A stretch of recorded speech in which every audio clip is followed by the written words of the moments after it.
Good. So then maybe we start. I think we are live on Facebook.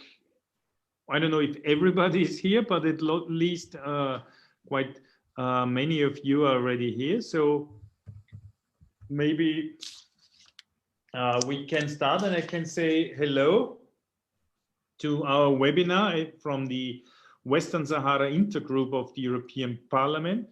The title is The Human Rights Crisis in Western Sahara, What International and EU Response? ? I'm very thankful that especially Ubi and his team helped us in organizing. So we have also interpretation, which will be provided in English, Spanish, French, and Arabic.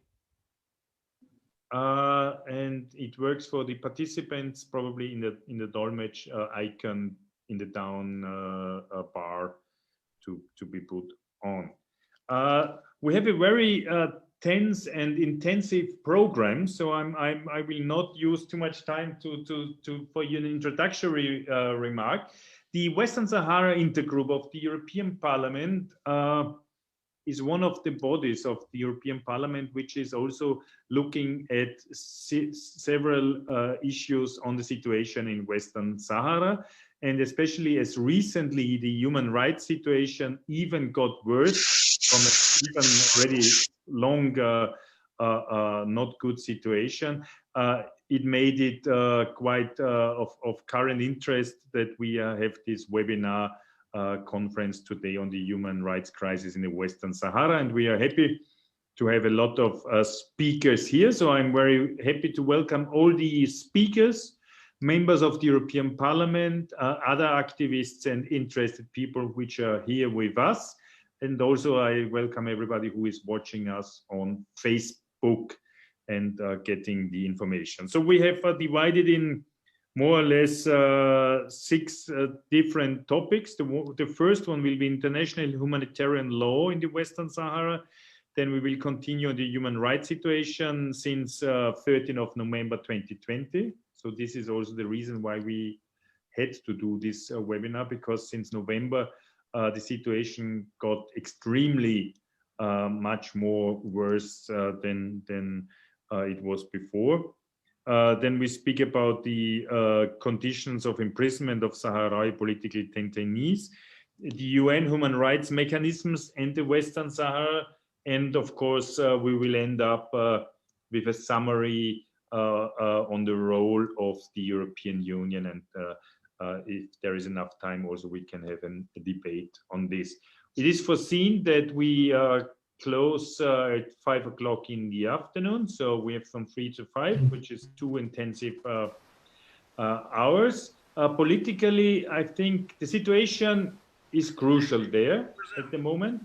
A conflict already became again a war, and in a wise of conflict which we cannot accept, and therefore it is also important, in my opinion, that the European Union and the European Parliament, especially as one of the directly by the people elected body, is also raising its voice and making clear that we do not accept the human rights violation there, that we keep an intensive eye on what's going on, and also that we are one of the strong pushing forces for a solution of the conflict laid down on several UN resolutions already before, where no movement was done. And there is a huge impact of another generation who is suffering for being in either exile or in an occupied territory. And there is, of course, also an economic impact looking at fishery rights and other issues.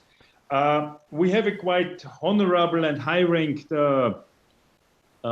expertise today by our speakers.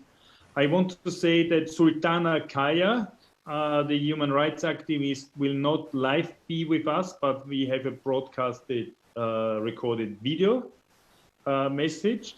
And before now going in all too deep in the information, we simply start by the first point, which is international humanitarian law in Western Sahara. And I'm very pleased to give the floor to Professor Marco Sassoli, who is Professor of International Law and expert in the international humanitarian law. So, Professor Sassoli, I would give the floor to you, and I think we have foreseen for you 10 minutes if possible. Thank you. Okay, thank you very much for this invitation and for sharing about this conflict, which indeed is, but I am sure not in this group, and you know most of the facts. The International Court of Justice established in 1974 in an advisory opinion that there were no legal ties of territorial sovereignty, but only legal ties of allegiance between Western Sahara and the Kingdom of Morocco. Those legal ties were not of a nature that could affect the process of decolonization of Western Sahara and the application of the principle of self-determination. Up to today, it could, the Sahrawis are indeed a people that has a good claim to the right of self-determination, but could not exercise it. And the African Union has recognized Polisario as a national liberation movement, representing that people. Now, Polisario has also constituted the Sahrawi Arab Democratic Republic, which controls about 20% of the territory and is recognized by some 40 states and member of the African Union. In 1975, when Spain, as a colonial power, decided to withdraw, Morocco launched the famous Green March of 350,000 Moroccans into Western Sahara to avoid a referendum against her interests. Spain withdrew, the UN Security Council and the General Assembly passed resolutions denouncing the Green March and calling for the withdrawal of all participants in the march. In October 1975, additional Moroccan forces entered Western Sahara and an armed conflict broke out between the Polisario Front and the Moroccan Royal Armed Forces, which continued until 1987. Both sides committed serious violations of international humanitarian law during that conflict. Until November 2020, then there was no more armed violence between Polisario and Morocco, and all prisoners of war have, after much too long delays, been repatriated, but there still existed problems of missing persons and of landmass. Unfortunately, as you mentioned, Mr. Chairman, the conflict resumed in 2020. An important question is whether international humanitarian law of military occupation applies to Western Sahara. Before 2015, this could be claimed, but was not clear, on the basis that although the conflict between Morocco and Polisario was not a conflict between two states and the law of occupation applies only in such conflicts, the unlawful presence of Morocco could be considered as belligerent occupation. This had indeed been the classification by the UN General Assembly of the South African presence in Namibia before Namibia became independent. In 2015, things changed from a legal point of view.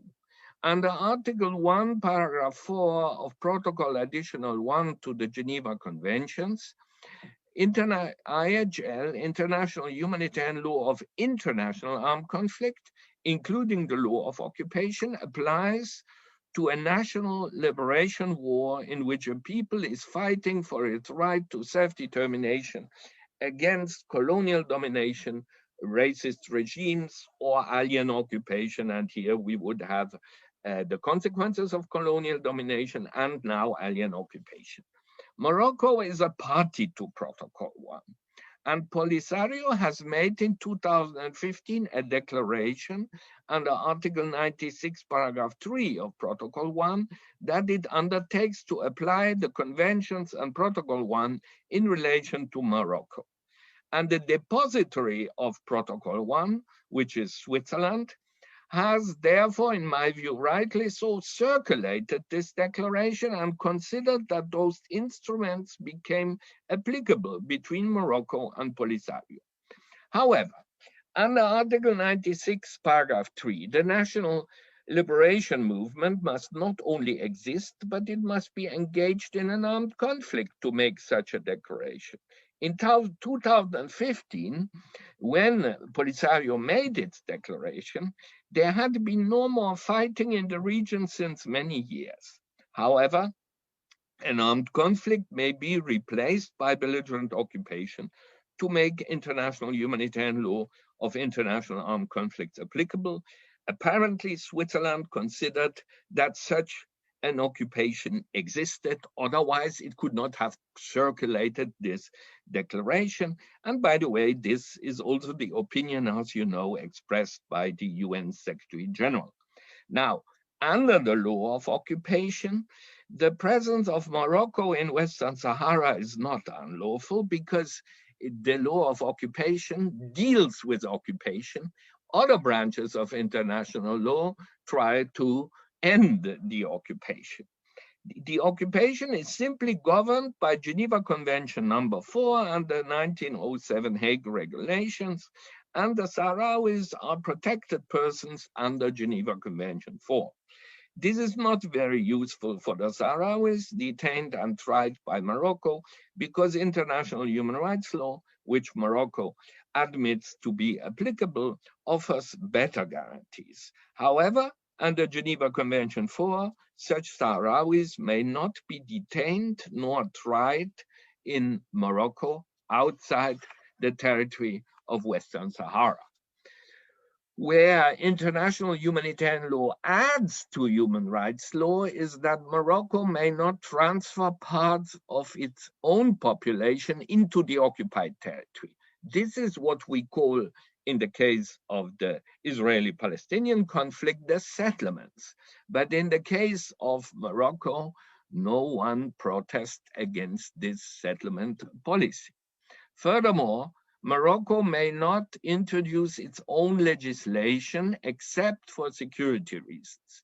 The problem is that no one would like to apply the previous Spanish legislation of colonial times, and that the laws of the Sahrawis before colonization are unclear and probably outdated. An important consequence of the occupation is that Morocco may only administer public property, such as natural resources, and here we speak about phosphate and fishing resources in the territorial waters, under the rules, as the lawyers call it, of usufruct. And it must use the proceeds for the benefit of the local population, and may not start new exploitations of natural resources.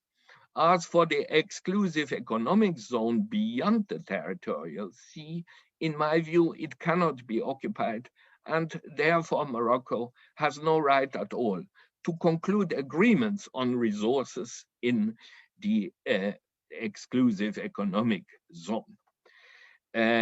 Now, all state parties to the Geneva Conventions should be conscious here and elsewhere of their obligation under Article 1 common to the 4 Geneva Conventions to ensure respect of international humanitarian law. They must bring Morocco to compliance and certainly not contribute to violations by concluding agreements on the natural resources in Western Sahara. Third states should also not accept that Morocco exports goods produced in Western Sahara as goods produced in Morocco, as they would thus recognize as lawful a situation created by a serious breach of a peremptory norm of international law, which is the right of the Sahrawi people to self-determination.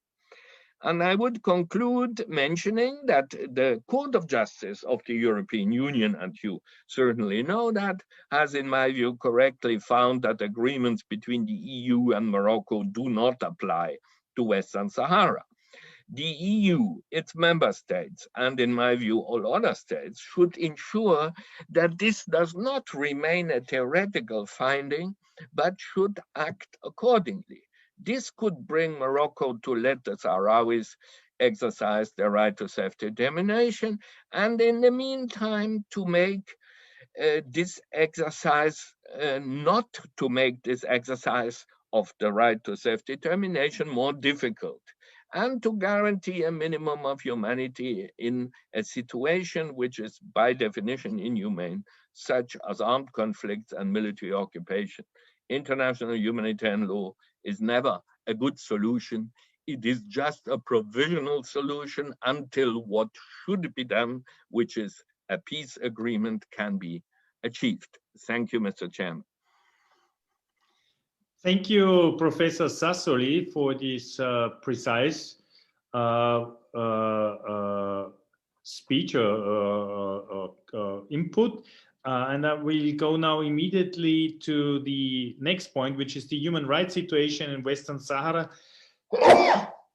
Sorry, since the 13th of November 2020. And we start with a recorded video from Sultana Kaya, the famous human rights activist.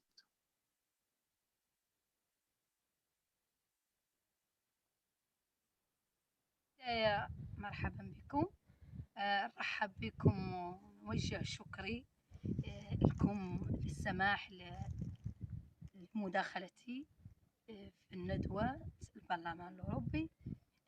أنا نتكلم معكم من داخل منزل عائلتي إلى السطوح اللي محاصرة 177 يوم، محاصرني الاحتلال المغربي في بوجدور المحتلة. منزل عائلتي نعانوا من الظلام مدة 24 يوم، اللي يعني هاي مدة 6 أشهر. نحنايا الضوء كل نهار يقطعوا علينا، كل ليلة مع 10 مع 1 في الليل مع 2 إلى اللي عادلوا 24 يوم. جاوها ورفدوها يعني سارقة الفجر، نحن نشوفوهم وموثقينهم. من ذاك يعني الوقت نحن بدون ضوء، بدون انترنت، بدون شيء. ومارس علينا جميع وسائل الانتهاكات الجسيمة لحقوق الإنسان، اللي أنا من 19 نوفمبر مجية من إسبانيا، 19 جيت من مدينة العلم المحتلة، اللي يعني عرضت لي مجموعة من قوات الاحتلال المغربية عند مدخل المدينة، واللي كنت ضحيتها مدة 1.5 ساعة. جميع الوسائل مارسوهم عليا، حتى ملابسي نزعوهم، وكانوا يعني يفتشوني، وكانوا مارسوا عليا التحرش الجنسي، وعذبت داخلها. ومنين يعني مدة 1.5 ساعة منين جيت المنزل عائلتي لقيته ثكن عسكري، جميع أشكال قوات الاحتلال المغربي، واللي كانوا يهدوني. عامر حكيمكم ويسير المنطقة كان يهددني يقول لي راك لقيتي حد، والله درتي اجتماع، والله مشيتي للشارع ترفعي رايتكم، راني لهين نذبحوه. قلت له هاك اعتقلني؟ قال لي يعلم الله اللي نعدل لك. جيت المنزل عائلتي لقيت ذاك عسكري اللي كان ضحيته والدتي، لقيته مضروبة من التنبيريك، 84 سنة، مضروبة على الراس وعلى الظهر، واللي كان مقمق عليها.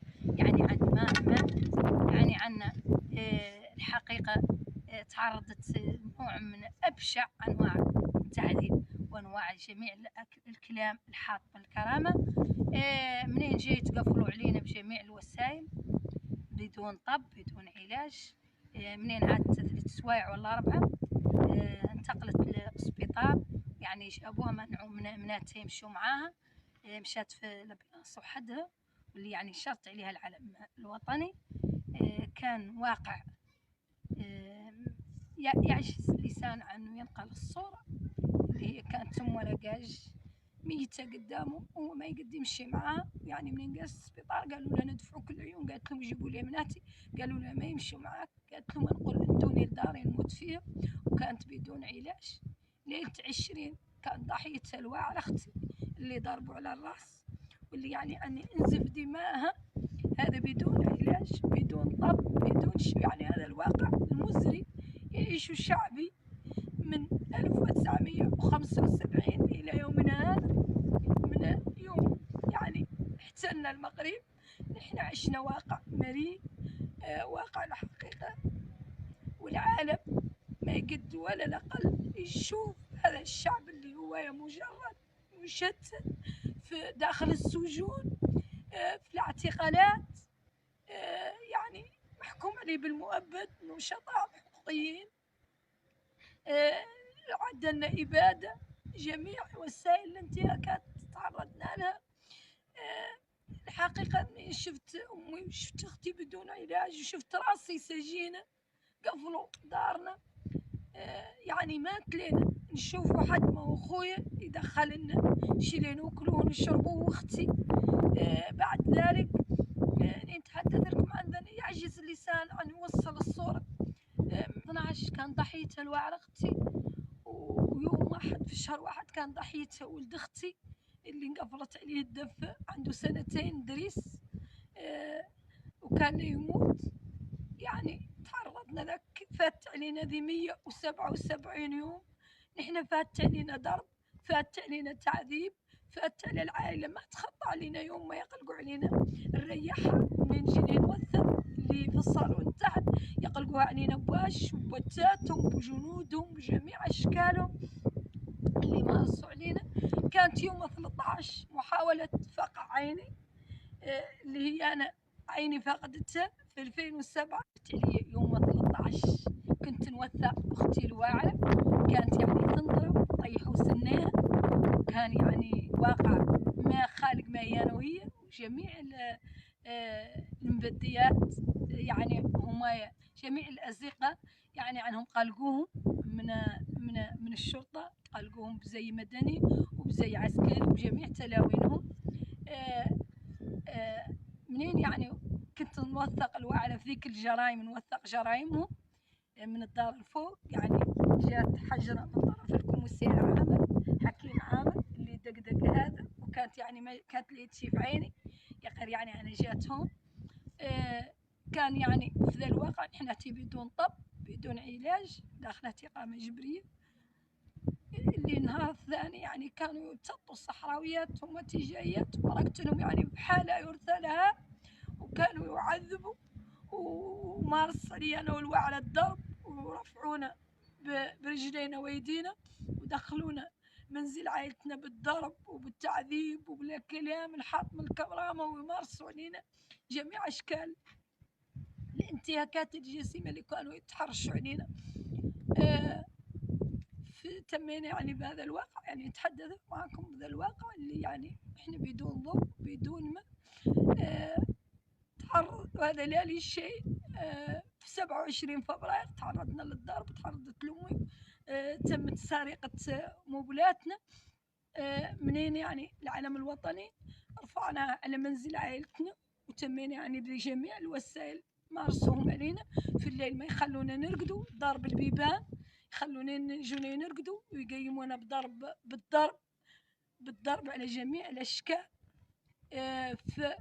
يعني ما قطينا تمونكتنا، تمينا يعني بهذه الحالة اللي تمارس علينا. من ثم بداوا علينا يضربونا مواد مجهولة فيها رائحة كريثة، يعني ما شنو نقول لكم، يعجز اللسان يعني يوصف هذا الواقع اللي نحن نعيش. توصلنا قبل منين يعني عاد يعدل لنا هذه المسائل كاملة، فما تبدأ علينا الزيوت يخبطوها بنا، يخبطوا بها المنزل. من ثم جابوا لنا جرافات لنقتين، واحدة لها وواحدة عند الباب ذا وعند طلعوهم لنا. كان مشارك باش الاحتلال وعاملها ابراهيم بن ابراهيم والكوميسير. بعد ذلك يعني عندنا نتعرضوا، ضربوني بالصنارة هاي اللي يطلعوا في الوجه، ضربت وعري يعني حتى هي تعرضت الجميع. والدتي يعني كانوا معايا رفاق دخلوا علي في وقت متأخر من الليل بطريقة يعني فتحت الباب وجاوا يعني اللي هم تعرضوا يوم 10 ماي مع 5:30 صباحا، اللي تعرضنا لاقتحام منزلنا. طلعوا على السطوح السالك بابير، خالد بوفريوة، بابو زيد محمد سعيد، يعني عنهم اللي تم اختطافهم. دخلت علينا مجموعة تتكون من 50 عنصر لابسة الزي الأسود. دخلت علينا كنا راقدين يعني كل يقبضوا ويبطوه. أنا حاولوا قتلي بقلقوا خنافري وفمي وبركوني وداروا علي مانطة وكان يعني نهدد. أخوتي اللي قيموا بيهم يعني داروا لهم المناض نفس الشيء. أمي مينت واللي هي ضرق في حالة شينة في حالة يرثى لها. أنا ما شفتها من يامس هي اللي مشات من عندنا يعني بحالة عدلة ضركت هي نهارين اللي مشات. الحقيقة يشوف حد واقعها اللي كان محاول قتلها وقلقوا خنافره وكانت مديولة المنوط وبتنضرب يبطوا رجال مجهولين من الشرطة الاحتلال نفس اللي عدل الوعرة ندار الصاق وندار المنوط رجليها ويديها. وكانوا يعني يعذبونا وضربونا ورفدوا يعني كل اللي نملكه في المنزل اللي كانت من ضمنهم ريسيدينستي خمس عمان إسبانية وبصبوري. يعني أنا نطلبكم أنتم كبرلمان أوروبي تتكلموا عن الحق. لا لشيء إلا حق الشعب الصحراوي اللي منتهك اللي يعني ذا الواقع اللي نحن نتكلم لكم ضرب فوق السطاح في الظلمة حتى لو فتحت الباب ننضربوا بهذه المواد السامة. هذا وقع مولي المنزل عائلة حسن ندوي اللي انقطع الضوء. رفعوا ضوء المكانة يعني من لا لشيء إلا أنها رفعت العلم الجمهورية العربية الصحراوية الديمقراطية اللي يعني أنا يا حالة نظرك عايشة في واقعي بدون ضوء مع أحدها منع وليدها قاصر من يدخل عليها يعني هي عايشة وحدها ومريضة من أباعلي سالك وبابو زيد ضربوهم وداوهم الكومسارية وتم تعذيبهم فمشاو زرقوهم قبلت مدينة العيون ب60 كيل. الواقع اللي عايشين نحن من تختي الفائدة وميمة يعني منين جاونا البارح جاونا أول نمس منين جاو يعني كان فمت إياها. الحقيقة أنا لا مرقت من عندنا قبضوا المواد والرايحة الكريهة ضربوهم بيهم كانوا قايسين عائلتهم. وفي البارح نكب عليهم هاي المواد المجهولة الكريهة اللي يعني ما يقدر يشمها حد. نكبت على منزل عائلتهم وهدوا عنا ما تلاقوا يجونا. أنا ضربوا الواعرة نعيشوا في الدار في منزلنا مقفول علينا ممنوع علينا تلينا نتكلموا مع حد من الجيران.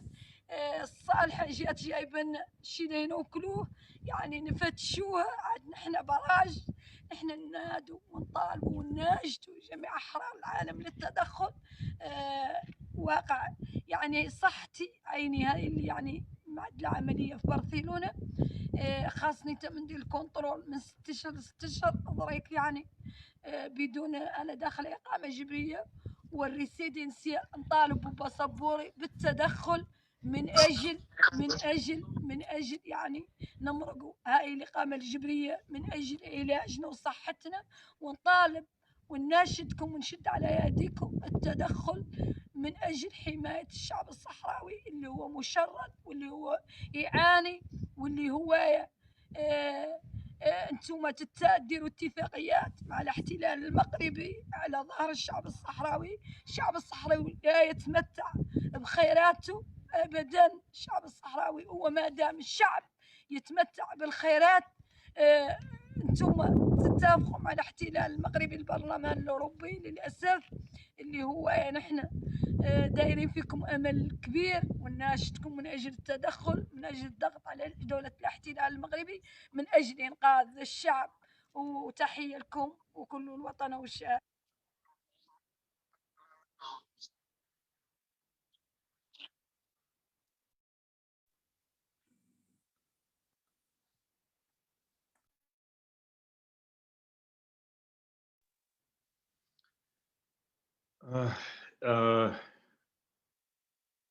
Thanks for this impressive but very heavy video also. I think the words are alarming words. It's giving a realistic build how this situation is and where we also need to do something. To continue on the human rights situation in Western Sahara, and especially what happened since November 2020, the next one is Mashoub Maliha from Kوديسا. Please, for 5 minutes is your floor. Thank you, MP. Thank you, all members of Intergroup and the organizers. And thank you, European Parliament, for inviting us and giving us this opportunity. I will just share my, if the host can enable screen sharing, so I can screen my presentation that was prepared for this conference.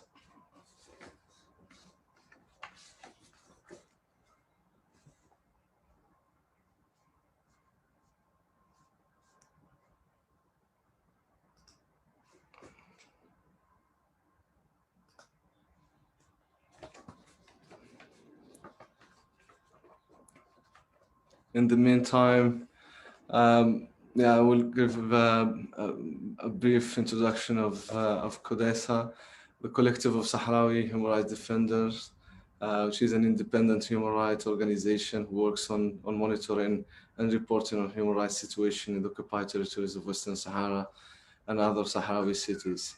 The Kوديسا work started since 2002. With issuing periodic reports formally organized in 2007 when the Moroccan occupied forces prevented the organization of its founding Congress. The Kوديسا then decided to work with a temporary executive office to continue the human rights work.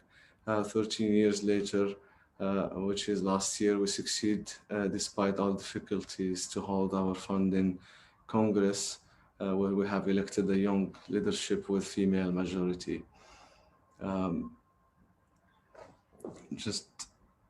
Would it be possible to screen the presentation? I cannot share the screen.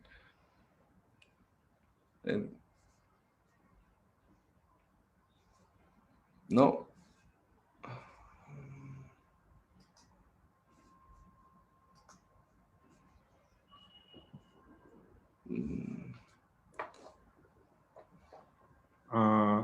I'm sorry, I'm not the technician. Okay.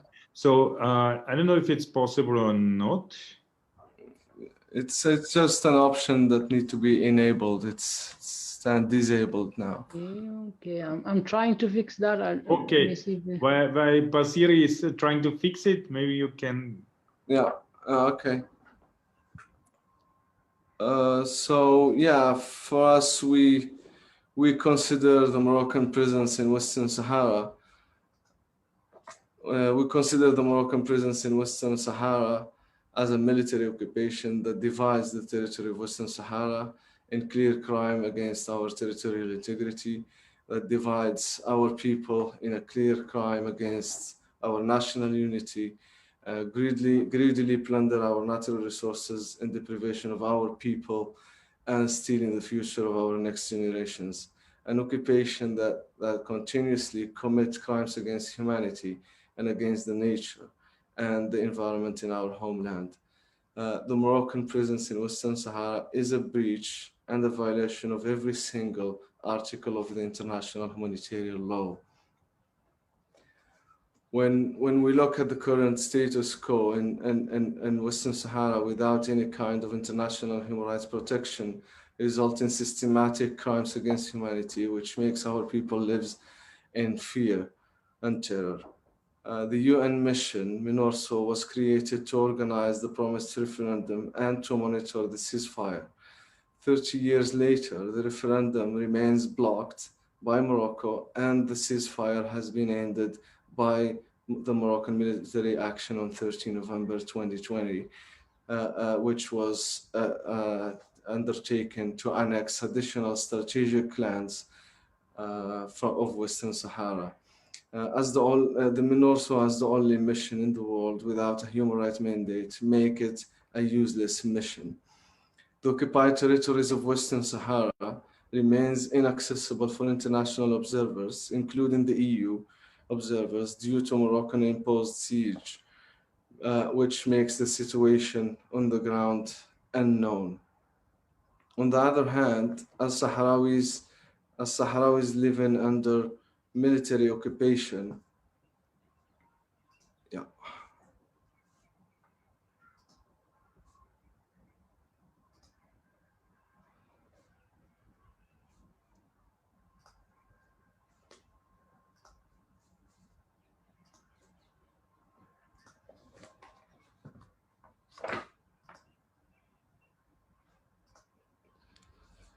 I'm just trying to.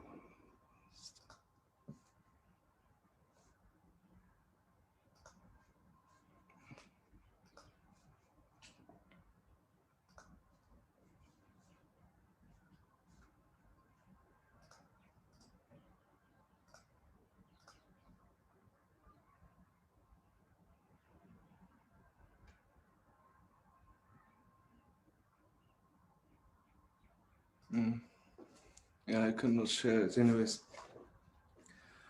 As Sahrawis, the occupied territories, on the other hand, the Sahrawis living under military occupation, we cannot benefit from the UN human rights procedures and mechanism, as it contradicts with the legal status of Western Sahara and can be an implicit recognition of Moroccan authority over Western Sahara. And remains exclusively those UN mechanisms remains exclusively managing relations between peoples and their own dictator regimes, but not with hostile occupation. Even the International Committee of the Red Cross is not present in the occupied territories of Western Sahara. So on 13th of November, 2020, the Moroccan occupying power decided to conduct a military operation beyond the separation wall. So beyond the separation wall, to annex new lands of Western Sahara, secure the Gargarat breach, to guarantee the continuation of the plunder of Western Sahara's natural resources in a clear violation of the ceasefire agreement brokered by the UN and African Union and ratified by both Morocco and the Polisario Front as the legal representative of the people of Western Sahara. The Legal Offensive Act faced no serious condemnation from the international community, the UN and the EU, as well as party. The UN and the EU as a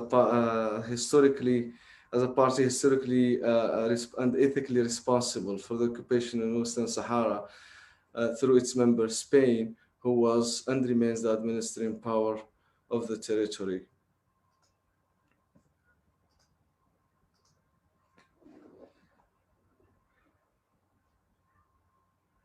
The UN Security Council remained silent while Trump administration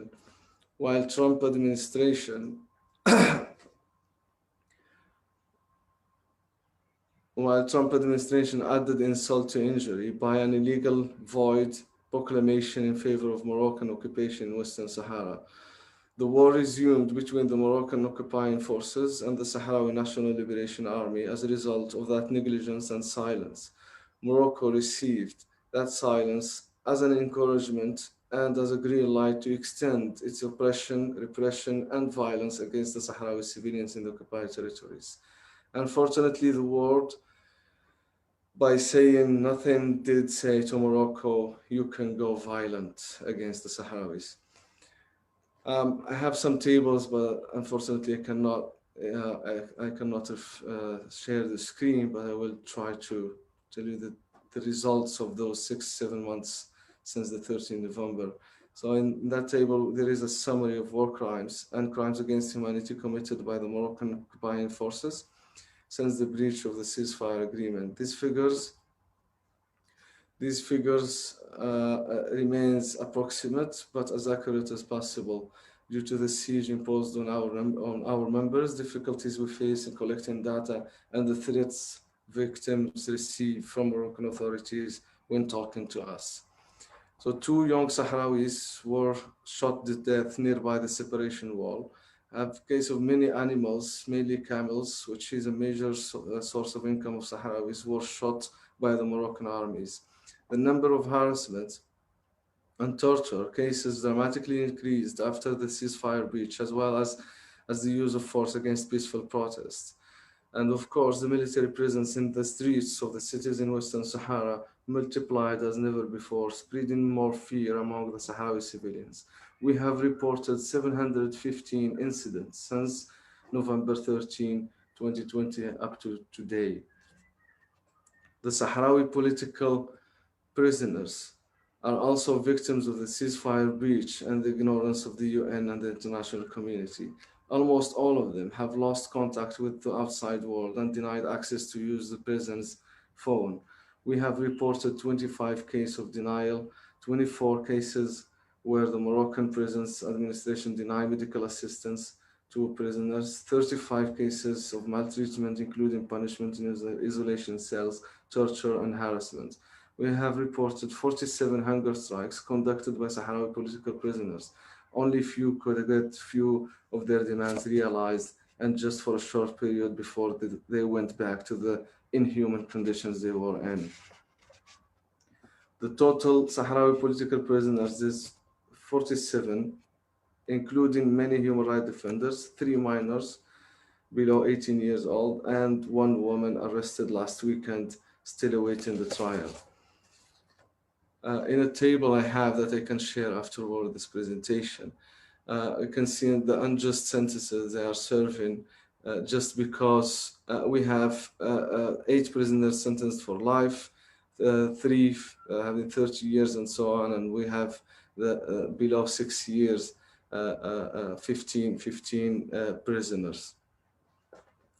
We have also reported 94 cases of arrest since the 13th of November 2020. Many of those were tortured and dumped outside the cities, which is the recent policy adopted by the Moroccan occupying forces. Some are conditionally released and some are still under arrest awaiting trials. We should also mention here again that these numbers are approximate, considering difficulties of reporting and the fear victims live in. 90% of the Sahrawi political prisoners are illegally imprisoned in Moroccan prisons outside Western Sahara, approximately 1,000 or an average of 1,000 kilometers far from their families, which is a blatant violation of the international humanitarian law, the law of occupation, and the international law, and makes the families visit unaffordable for the prisoner's family.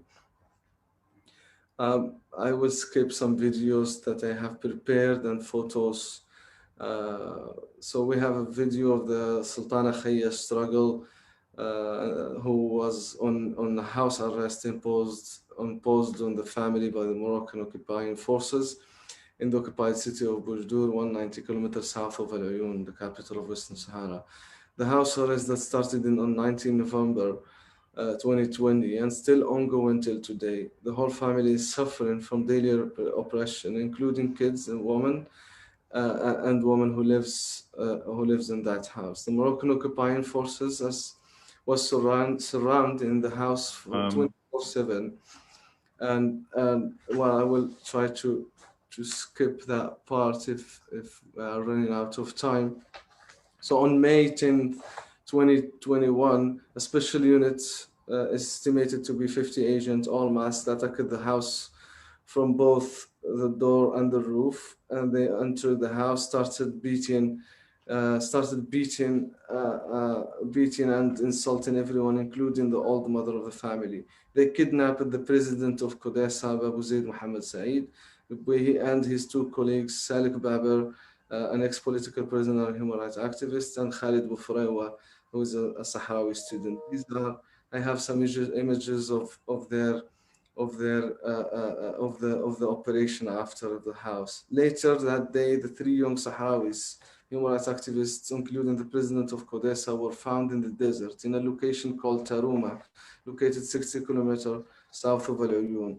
The activists and the president of Kودésa told us that they were handcuffed, blinded, and taken in a 4x4 car with Secret Services agents. They were tortured for a long time while the car drive-in before they found themselves dumped in the unknown location in the desert. After later, we discovered it is Taruma, 60 kilometers south of Al Uyun. We, as civil society, could you please conclude, maybe? Okay, yeah, I'm done. We run out of time otherwise. Okay, I'm done. Just 2 minutes. Maybe less than 2 minutes. Okay. Because yeah, because we anyway already behind our agenda. Okay, no problem. So after I will skip some slides, I will share it with you later on. The EU, the Sahrawi people holds the EU and the Spain in particular responsible for decades of suffer. Spain should complete the decolonization process it has failed to conclude 46 years ago. And that is responsibility that cannot fall with the statute of limitations. The political support provided by the EU and France in particular, the funds provided to the Moroccan army through illegal trade, fisheries, and aviation agreement, and even funding an international crime such as illegal settlement, as stated in the fisheries agreement, in addition to the weapons and military equipment supply. All of that reflects that the EU direct involvement in the occupation in Western Sahara, despite the cosmetic used to hide that. The EU presents itself as the defender of human rights. But we planned to give 5 minutes to each, and you over. So maybe you can conclude and make your point, and then we can, to be fair also to the other speakers. Anyways, the Sahrawi people is in urgent need for international human rights protection. There is a need to enforce the rule of law and the respect of international law and allow the Sahrawis to exercise the right to self-determination. Thank you. I'm sorry for being so strict, not so strict, but anyway, we are under time constraint and we have a lot of other speakers. And the fairness asks us that everybody gets the same possibility to use the floor. So the next one is Valentina Pagliai. Yes, Pagliai. It's a very difficult surname for not Italian, I know. Good afternoon, and thank you, Mr. Chairman, for inviting the Robert Kennedy Human Rights Italy for discussing about the situation in Western Sahara. The Robert Kennedy Human Rights awarded Aminatou Haidar back in 2008. And since then, our organizations, especially in Italy, put in field several actions to sensibilize public opinion and to advocate among our institutions.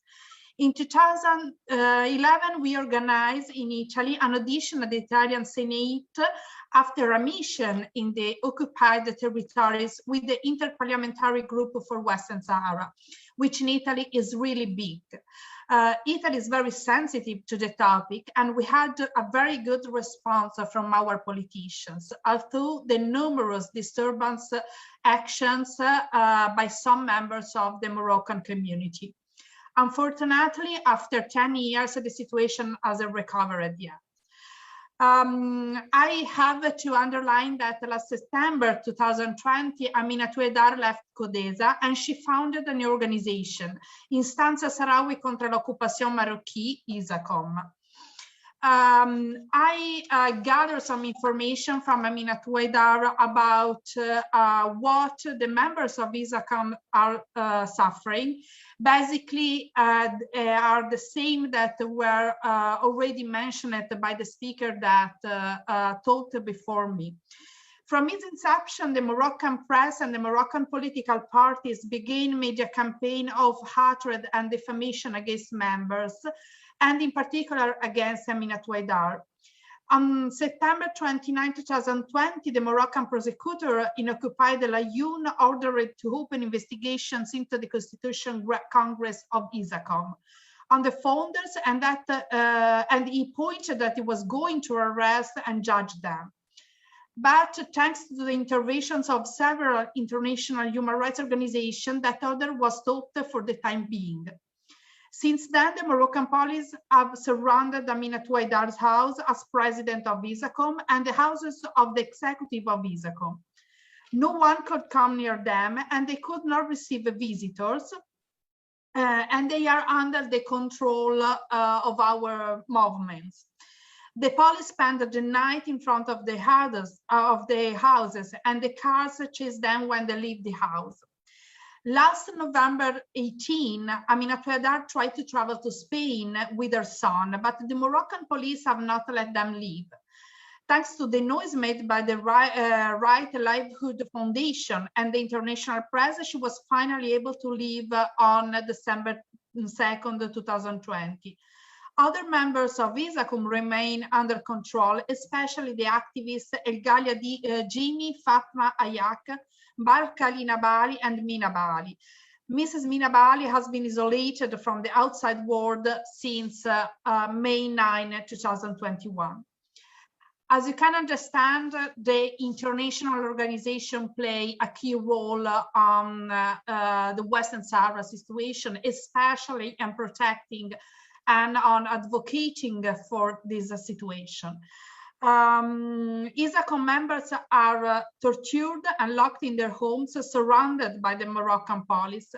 And this is an inhuman situation. They have no electricity, no water, no medicine, and they cannot receive any visits. And we can all understand how this is a very bad situation, especially during the pandemic.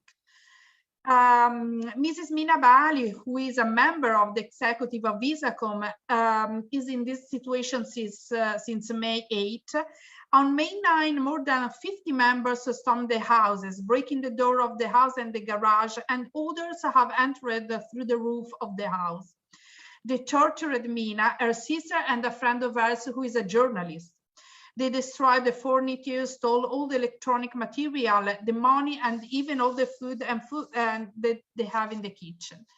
And this happened in front of a minor of 12 years old. The police, before making this violent assault, cut the light, and from that day, they found themselves without light.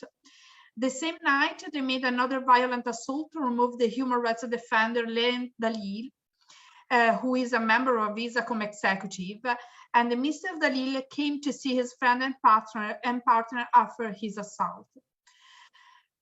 We do really appreciate the interest of many organizations and especially of the institution of the European Parliament, and we are at completely disposal for organizing some coordinated action in order to raise this issue and to push the United Nations to find a final solution that we are all waiting since 1975. Thank you, Mr.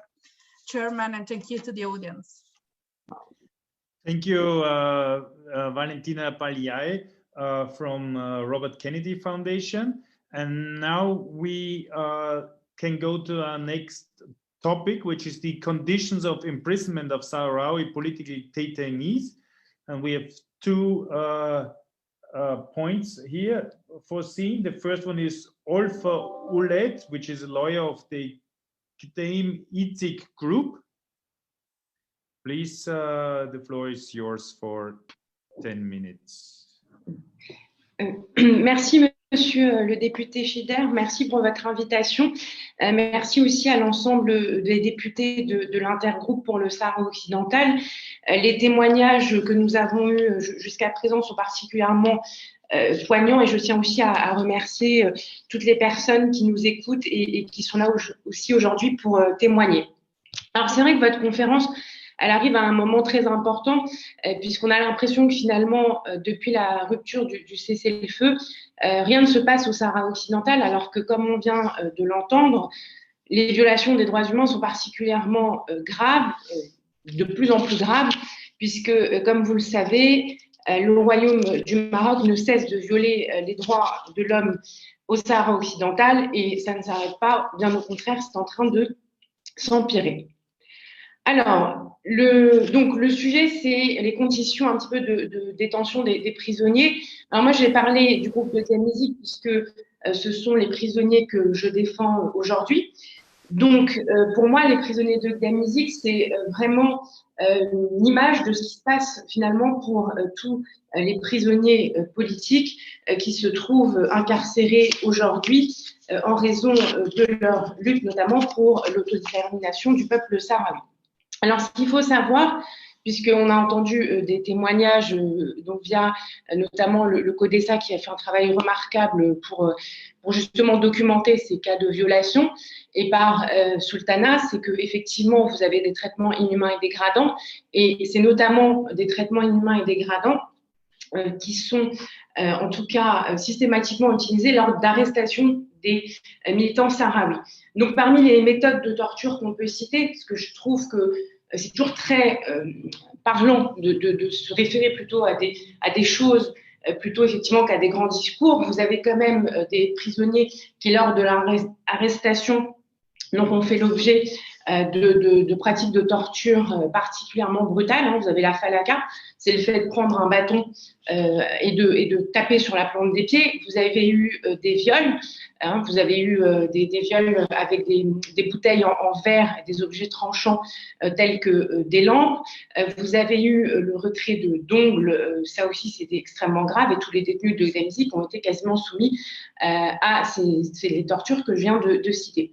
Alors, ce qui est très drôle, et finalement, on le voit pertinemment, et on le voit tout le temps dans la défense des autorités marocaines, et c'est notamment le cas des prisonniers de Gdamizig, c'est de dire, mais finalement, les prisonniers n'ont pas indiqué au moment de leur arrestation, devant donc les forces de police, qu'ils auraient été torturés. Alors, c'est un raisonnement un peu bizarre, puisqu'on sait notamment dans tout état de droit que quand vous avez des gens qui sont arrêtés, ils ont le droit d'avoir accès immédiatement à un avocat, ils ont le droit d'appeler leur famille, etc., pour prévenir justement la pratique de la torture.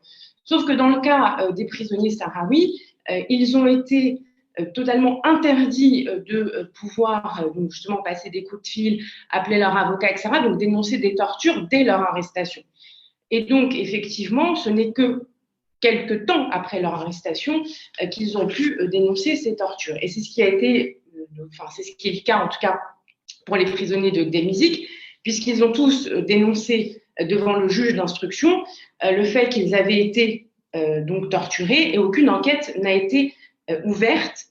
Et aucune enquête n'a été ouverte aussi devant le tribunal militaire qui, je rappelle, a condamné ces prisonniers en 2013. Alors, la Cour de cassation, donc c'est la Cour suprême marocaine, oui, c'est la dernière juridiction marocaine, a cassé l'arrêt du jugement du tribunal militaire de 2013 en disant qu'il n'y avait effectivement pas la preuve que les accusés aient bien commis les actes pour lesquels ils ont été condamnés et poursuivis. Et ce qu'il faut savoir, mais Madame Mangin va en parler dans quelques instants, la Cour de cassation a donc annulé le jugement du tribunal militaire et comme par hasard, c'est au moment où Madame Mangin avait décidé, grâce à l'aide de la CAT, de formuler une communication devant le comité contre la torture des Nations Unies qui a reconnu que M. Asfari avait été donc arrêté après avoir été torturé.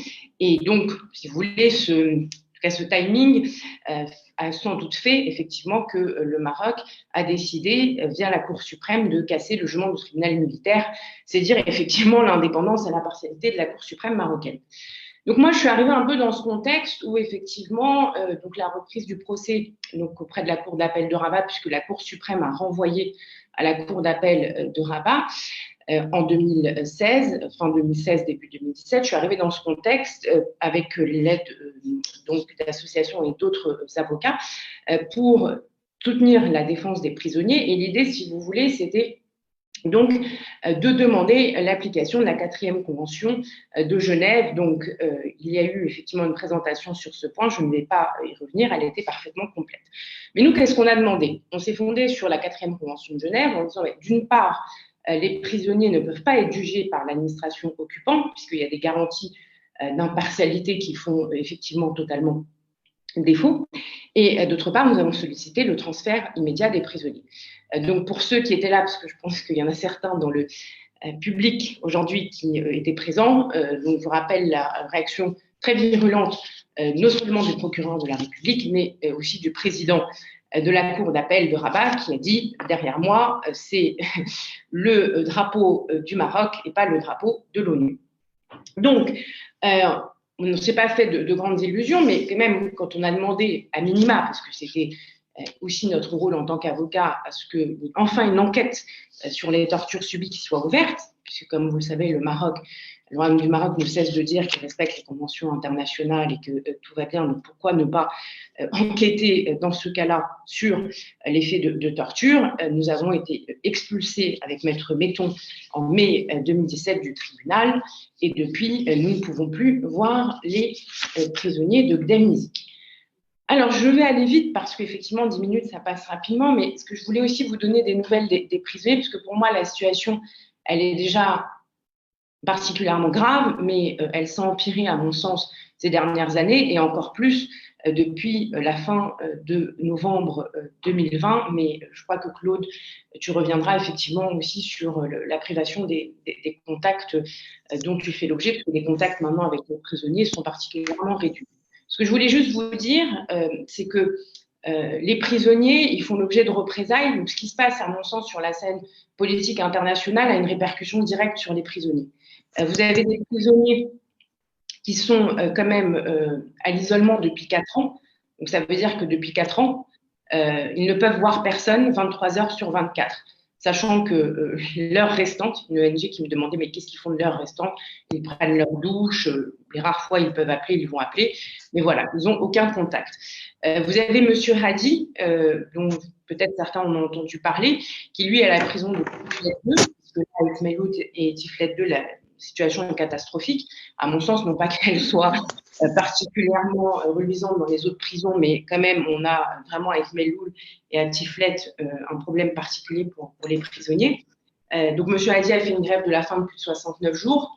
Il a été forcé de la cesser et une campagne internationale, une mobilisation assez forte qui a eu lieu grâce à sa famille. Donc, il faut souligner le courage, hein, et d'ailleurs les familles de tous les prisonniers de Gdemzik. Et depuis le 9 avril, nous n'avons aucune nouvelle de nouveau de M. Hadi, puisque le directeur de la prison lui a dit « je vais te mettre au cachot, puisque vous parlez un peu trop de ce qui se passe à Tiflet avec ta famille ». Donc, le sujet, je crois qu'il me reste 1 minute 30. Quand on nous dit qu'est-ce que l'Union européenne peut faire, moi, je voudrais juste attirer votre attention sur 2 points. En tout cas, quelle est la réponse de l'Union européenne, quelle est la réponse internationale. Au niveau de l'Union européenne, alors je ne parle pas du Parlement européen, mais je parle vraiment de la Commission européenne et du Service européen pour l'action extérieure. Arrêtez de vanter les mérites du CNDH.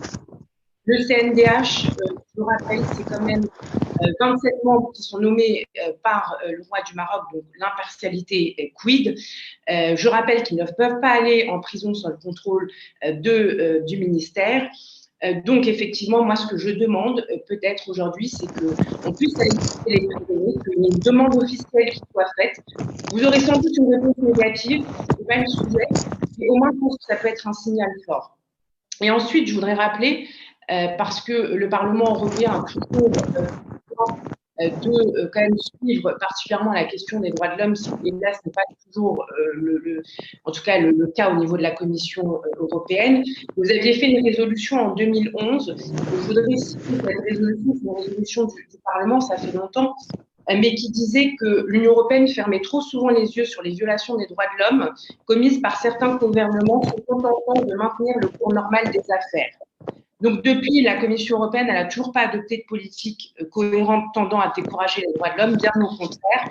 Et donc, quand on vous demande, quand le membre du Codésa vous disait effectivement qu'il y avait un problème sur les enveloppes financières qui étaient allouées au gouvernement de l'un des droits de l'homme, je crois que c'était dans la droite ligne de cette résolution, pardon.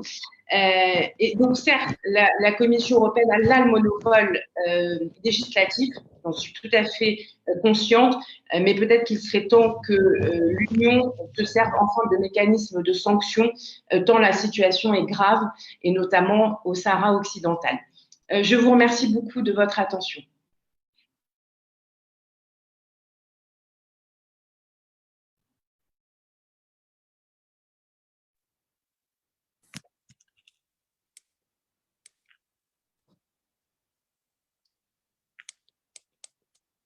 Yeah. Thank you. And also let me at this point thank our translators, which do a tremendous job also. Now we have the testimony of Claude Mangari.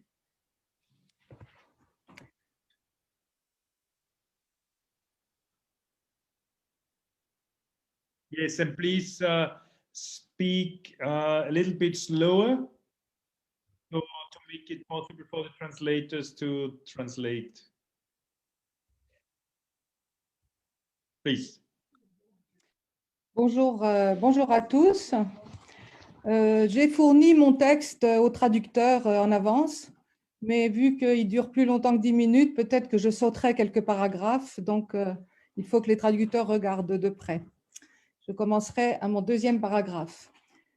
Mon intervention porte sur le cas de mon époux Nama Asfari, juriste international, défenseur pacifique des droits humains, prisonnier politique de Gdémizik, condamné à 30 ans de prison après 2 procès inéquitables à Rabat et incarcéré au Maroc depuis novembre 2010. Nama est le fils d'un ex-disparu. Son père fut enlevé devant lui dans son magasin à Tantan en 1976, au début de la guerre. Il a disparu pendant 16 ans dans les bagnes de Hassan II et a été libéré lors du cessez-le-feu en 1991. Nama avait alors 21 ans. Le 15 novembre 2016, le comité contre la torture a condamné le Maroc pour fait de torture sur Nama suite à la plainte individuelle que nous avions déposée. La condamnation était assortie de recommandations que le Maroc n'a jamais mises en œuvre.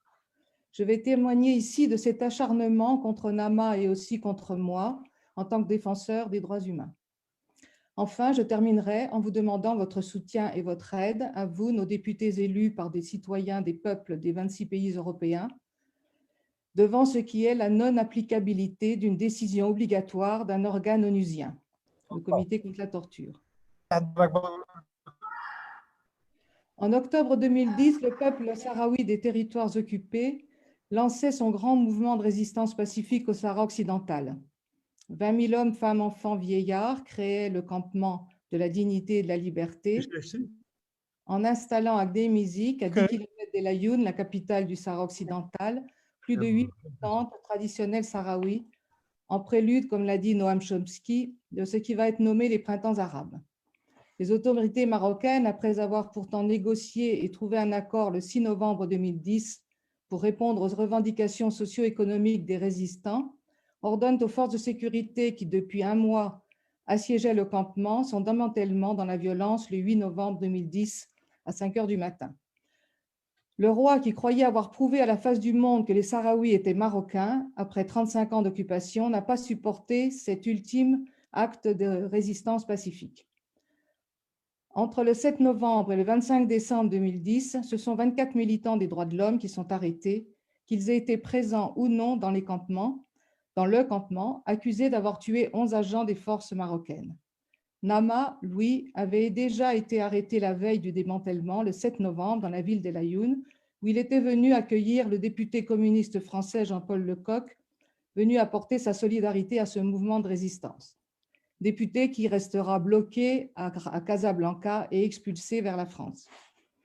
En février 2013, les prisonniers, après 28 mois de détention provisoire, sont condamnés à des peines allant de 20 ans à perpétuité par le tribunal militaire de Rabat, sans possibilité d'appel. Mon mari, lui, est condamné à 30 ans. C'est là que nous avons décidé avec l'ACAT, l'Association des chrétiens pour l'abolition de la torture, de déposer une plainte en février 2014 devant le comité contre la torture à Genève pour fait de torture sur Nama et devant les tribunaux français. Cette plainte a aussitôt provoqué la convocation par le juge d'instruction de M. Hamouchi, directeur de la DST, de passage à Paris, ce qui a entraîné la cessation de toutes les relations judiciaires entre le Maroc et la France pendant 1 an. J'ai aussi porté plainte devant les tribunaux français comme victime directe de traitements inhumains et dégradants de par ma proximité avec mon mari, victime de torture. Ma plainte devant les tribunaux français a été jugée d'abord irrecevable, puis jugée recevable en appel, mais rejetée en cassation. Elle n'a pas abouti non plus auprès de la Cour européenne des droits de l'homme, mais il fallait essayer. En parallèle, le dépôt de la plainte de Nama auprès du Comité contre la torture a eu pour effet que le Maroc décide d'activer la Cour de cassation de Rabat, qui, 3 ans après, une durée déraisonnable, a cassé le jugement du procès du tribunal militaire de 2013 et a convoqué un nouveau procès en appel à partir du 26 décembre 2016. Entre-temps, le 15 novembre 2016, le Comité contre la torture condamne le Maroc pour la première et seule fois de l'histoire jusqu'à présent pour fait de torture contre un militant. Dans sa décision, le comité invitait instamment le Maroc, je cite, à indemniser le requérant de façon adéquate et équitable, comprenant les moyens nécessaires à sa réadaptation la plus complète possible. Deuxièmement, à initier une enquête impartiale et approfondie sur les événements en question, en pleine conformité avec les directives du protocole d'Istanbul, dans le but de poursuivre en justice les personnes qui pourraient être responsables des traitements infligés à la victime. Troisièmement, et c'est là le point important pour moi, à s'abstenir de tout acte de pression, d'intimidation ou de représailles susceptible de nuire à l'intégrité physique et morale du plaignant et de sa famille, qui constituerait autrement une violation des obligations de l'État partie en vertu de la Convention de coopérer de bonne foi avec le Comité pour l'application des dispositions de la Convention et de permettre au plaignant de recevoir des visites de sa famille en prison. Près de 5 ans après, le Maroc n'a toujours rien fait pour se conformer à la décision du Comité contre la torture. De surcroît, le Maroc ne permet pas à Nama de recevoir mes visites et de ce fait exerce des actes de pression, d'intimidation et de représailles à mon égard. De 2010 à 2016, j'ai pu rendre visite à Nama régulièrement. Mes séjours se faisaient sous haute surveillance, mais à partir d'octobre 2016, date de ma première expulsion, j'en suis à 5 expulsions, j'ai été empêchée de me rendre au Maroc. C'est la vengeance coloniale visant à atteindre mon mari à travers moi qui avait osé porter plainte. Cela a aussi écorné l'image du Maroc, membre du Conseil des droits de l'homme de l'ONU. Les expulsions de 2007, où j'étais pourtant accompagnée de mes avocats, m'ont empêchée d'assister au procès en appel de mon mari. En avril 2018, expulsée pour la 4e fois, j'entrais en grève de la faim illimitée jusqu'à ce que je puisse retourner au Maroc. Cette grève de la faim a eu lieu à la mairie d'Ivry-sur-Seine, notre ville de résidence, où Nama a été nommé citoyen d'honneur de la ville. Finalement, j'ai suspendu ma grève de la faim au 30e jour, après que le ministère français des Affaires étrangères se soit engagé à obtenir que je puisse retourner au Maroc à titre humanitaire. Le Maroc ne cesse pas de me dénoncer auprès de mon gouvernement, comme lorsque je participe à des soirées de sensibilisation en passant le film sur Nama et les prisonniers de Demizik, intitulé « Dis-leur que j'existe, une histoire sahraoui ». Ainsi, le 2 décembre 2018, dans une église de Strasbourg, où l'Association des chrétiens pour l'abolition de la torture m'avait invité à un débat, le consulat du Maroc a envoyé un commando de 5 jeunes Marocains coiffés d'une casquette rouge frappée de l'étoile verte du drapeau marocain. Ils m'ont insulté en criant tellement fort dans l'église que nous avons dû couper le micro. L'assistance, une assemblée d'une centaine de personnes, a été scandalisée que ces méthodes soient possibles en France. Mieux, le lendemain, un dimanche, le consulat téléphonait à l'évêché pour se plaindre que je disais du mal du Maroc dans une église. L'ambassade du Maroc à Paris m'a aussi dénoncé auprès du ministère car j'avais été interviewée en Allemagne par la Deutsche Welle en septembre 2018 lors d'une tournée organisée par l'association allemande de solidarité avec le peuple sahraoui, Freiheit für die Westsahara, durant laquelle j'avais aussi rencontré des députés du Parlement de Brême. Non seulement le Maroc m'interdit d'aller au Maroc, mais il veut aussi me faire taire en France et en Europe. Finalement, c'est dans le contexte des tables rondes organisées par Horst Köhler, l'envoyé spécial du secrétaire général de l'ONU, et suite à la mention de notre cas dans le rapport du secrétaire général d'octobre 2018, que le Maroc a repris l'initiative et organisé ma visite à la prison de Kénitra les 14 et 15 janvier 2019 sous l'égide du Conseil national des droits de l'homme marocain, après 30 mois sans visite.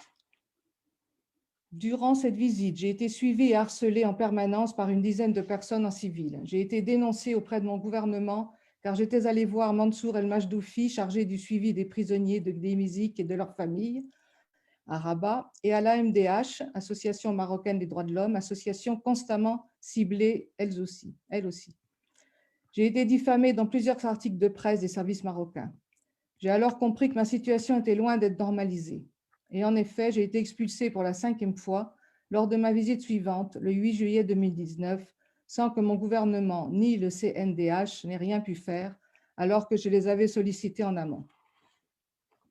Cette affaire est dans les mains du roi, avait répondu M. Bourita, le ministre marocain des Affaires étrangères, à son homologue français, M. Le Drian, lorsque celui-ci le sollicitait à propos de mon droit de visite.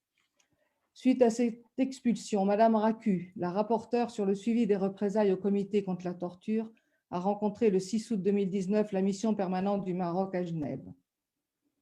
Le cas de Nama est dans le rapport du Haut Commissariat des droits de l'homme de 2019 et 2020. Et Mme Racu a déclaré que le comité a décidé d'effectuer une visite au Maroc. Aucune suite n'a été donnée. Suite à cette 5e expulsion, par l'intermédiaire de mon conseil marocain, j'ai contesté l'interdiction d'entrée sur le territoire devant les juridictions administratives du Maroc. La requête a été rejetée au motif que je constituais un trouble à l'ordre public et, je cite, « un danger pour la sécurité intérieure et extérieure de l'État ». Un autre événement montre que ce bras de fer ne passe pas inaperçu à Genève. J'ai été invitée le 3 décembre 2019 à rencontrer 3 des 10 juristes internationaux qui forment le groupe d'experts auprès du comité de torture. Ce type d'invitation d'une victime par des membres de cette instance est très rare. Pendant 1 heure, ils m'ont écouté, très attentif à mon cas, à la situation de Nama, à l'ensemble des prisonniers, à l'impossibilité des avocats français de se rendre au Maroc. Il en est ressorti qu'ils allaient demander à pouvoir se rendre au Maroc pour visiter les prisonniers. Dernier acte, récemment, le 25 novembre 2020, soit 3 ans et demi après le verdict du procès en appel, la Cour de cassation a confirmé toutes les peines allant de 20 ans à perpétuité. Le dossier judiciaire est donc clos. La lutte politique pour leur libération continue. Il reste à Nama une peine de 20 ans à purger. Il n'est pas question que je ne retourne pas le voir. Nous sommes devant un cas de non-applicabilité d'une décision obligatoire d'un organe onusien. Mon droit de visite a été demandé dans les recommandations accompagnant la décision condamnant le Maroc pour torture sur Nama en 2016. C'est là qu'intervient ma demande auprès de vous, nos députés européens. Je vous demande d'obtenir du Maroc que mon droit de visite soit rétabli de manière permanente et de m'accompagner lors de ma première visite. Pour terminer, je vous cite les propos de Nama lors d'une de nos conversations téléphoniques qui a eu lieu lorsqu'on avait le droit de parler plus de 5 minutes, comme c'est le cas depuis la reprise des hostilités. Voici ce qu'il me disait. « J'ai appris à ne pas être vulnérable à l'injustice. Mon ennemi ne sera jamais content car je ne tombe pas dans ce qu'il cherche, c'est-à-dire à me détruire. Et je le laisserai faire? Non. Éthiquement, religieusement, le Maroc est condamné. Chaque fois que je pense à mon père, à ma mère, je dois être fière car j'ai fait condamner le Maroc et c'est par ton soutien. Je ne laisse personne me priver de cette joie-là. Devant mes frères et leurs enfants, je suis fière de cette condamnation du Maroc par le comité contre la torture, même si cela me donne cette vie de difficulté. Il faut savoir continuer tout doucement à travailler et à résister. Le plus important a été fait. Je suis sûre qu'on se verra hors du Maroc. Je vous remercie.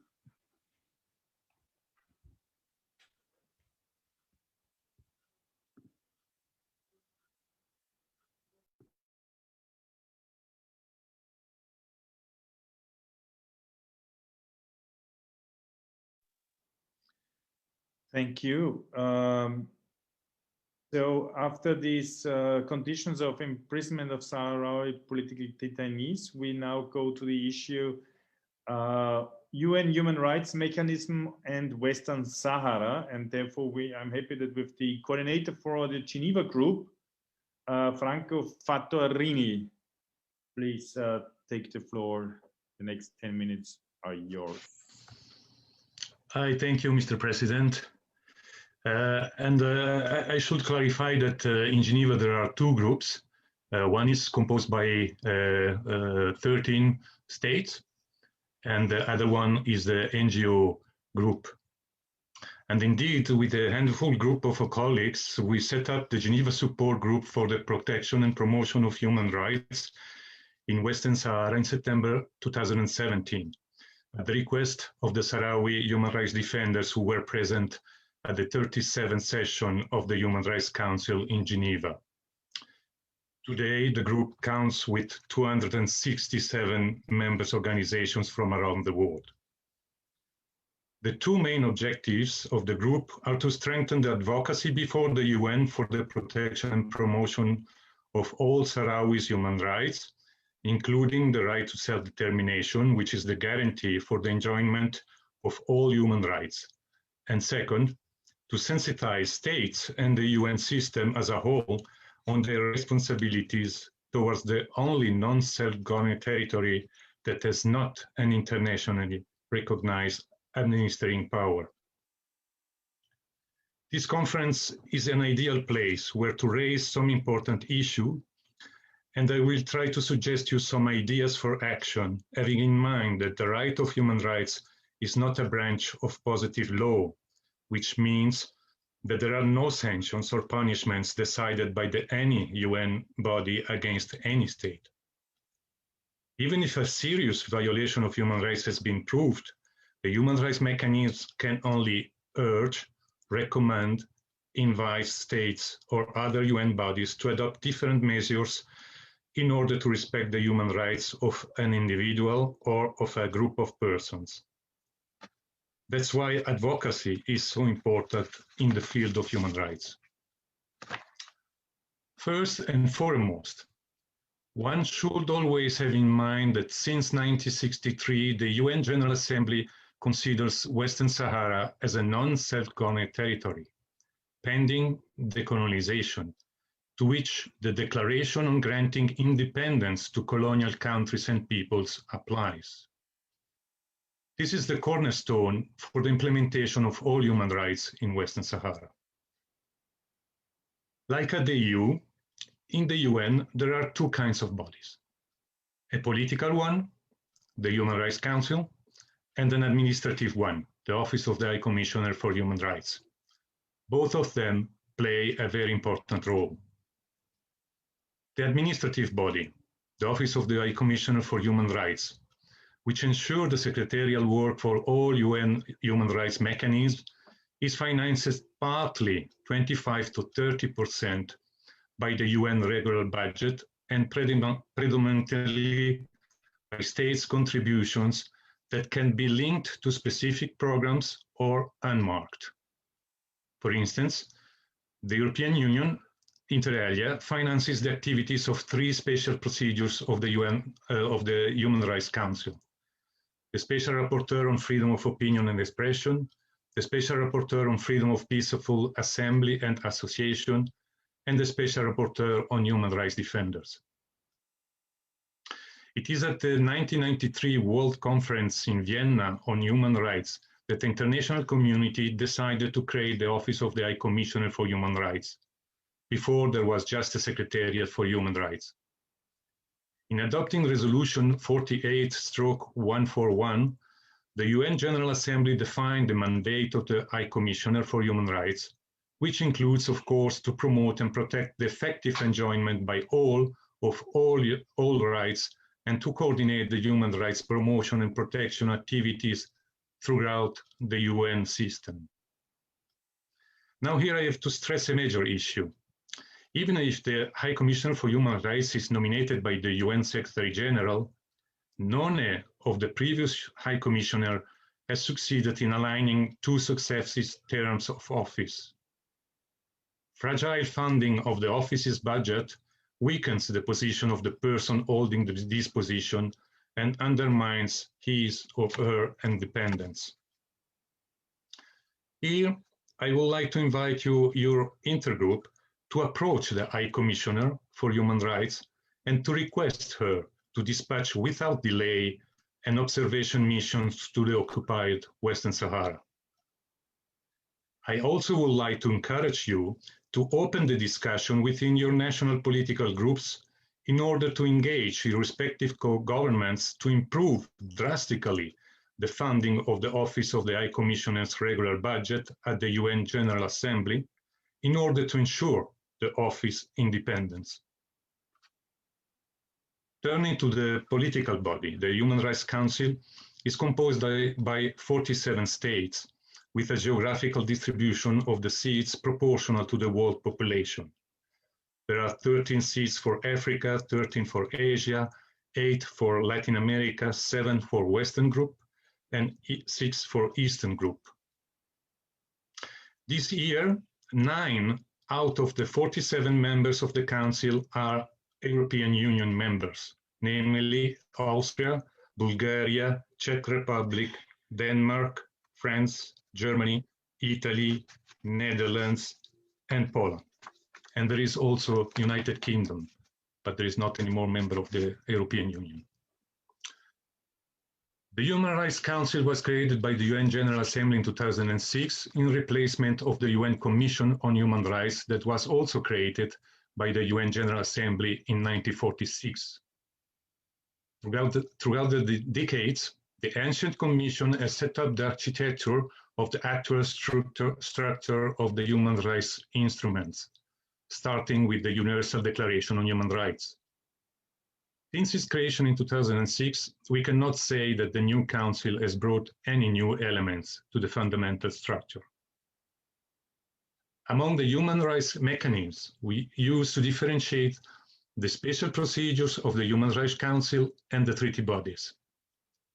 Special procedures of the Human Rights Council can be independent experts, special rapporteurs, or working groups. Currently, there are 44 thematic procedures and 16 country-specific procedures. Thematic procedures can be sensitized to specific situations. Furthermore, the Human Rights Council has created a mechanism of general evaluation of states' compliance with human rights obligations, which is called Universal Periodic Review. For instance, the Kingdom of Morocco will undergo its 4th periodic review next year. Treaty bodies are created by every international covenant or convention as mechanisms of evaluation of every member state of its compliance to the specific covenant or convention. All these mechanisms, each one in the framework of its mandate and in accordance with its method of work, can receive information from any stakeholder on specific human rights violations. Due to time constraint, I'm not going into the details of the method of works, but the participation of your intergroup in some specific procedures may play an important role in advocating the respect of the Sahrawis' human rights. The Geneva Group stands ready to advise and support you at any time in this task. Before concluding, I would like to spend a few words about a fundamental principle in international law, the principle of non-recognition of and non-assistance to foreign occupation and illegal annexation, which are wrongful acts instrumental in developing a systematic impunity for serious human rights violations and grave breaches to the norms of international humanitarian law. There is a very interesting study published in 2015 by the Directorate General for External Policies of the European Parliament, which everyone should have read because it gives the essential legal elements that all European Union bodies should respect when dealing with the Western Sahara issue. Allow me a last word about the European Union regulation establishing a global human rights sanctions regime adopted last December by the EU Council. Here too, your intergroup may play an important role in ensuring that the human rights sanctions regime will be correctly implemented towards the occupying power of Western Sahara. I thank you for your attention. Franco Fattorini, thank you for your precise and good input, and also it is giving a perfect line to the next point, because you pointed out what is also the task and the necessity of the intergroup, and where's this space also for acting and maybe making the change in some issues. So this leads directly to the what role for the European Union, and I will give now the floor to my dear colleague, member of the European Parliament, this time from Spain, Manu Pineda, who is also co-chair of the intergroup for Western Sahara. Manu, the floor is yours.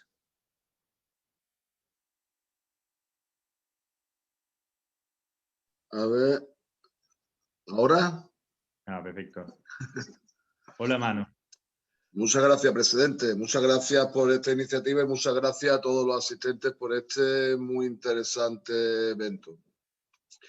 Me piden que hable sobre la relación entre el Sáhara y la Unión Europea. Voy a intentarlo, aunque será un tema menos apasionante y menos interesante quizás que lo que han tratado los colegas que han hablado con anterioridad, pero entiendo que es básico que hablemos de eso.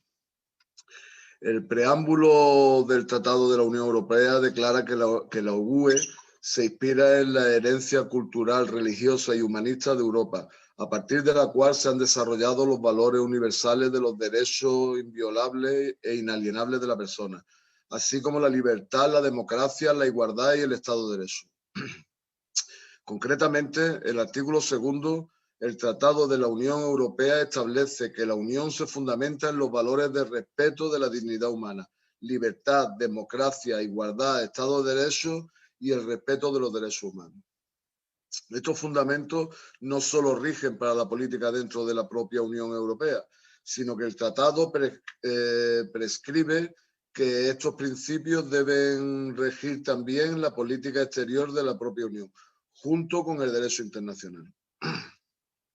En un estudio realizado por el catedrático de Derecho Constitucional de la Universidad de Santiago de Compostela, Carlos Ruiz Miguel, se analiza la documentación producida por la Unión Europea sobre la cuestión del Sáhara Occidental, llegando a la conclusión de que en esta cuestión es superficial calificar como contradictoria la relación entre los principios y los intereses. El problema va más allá.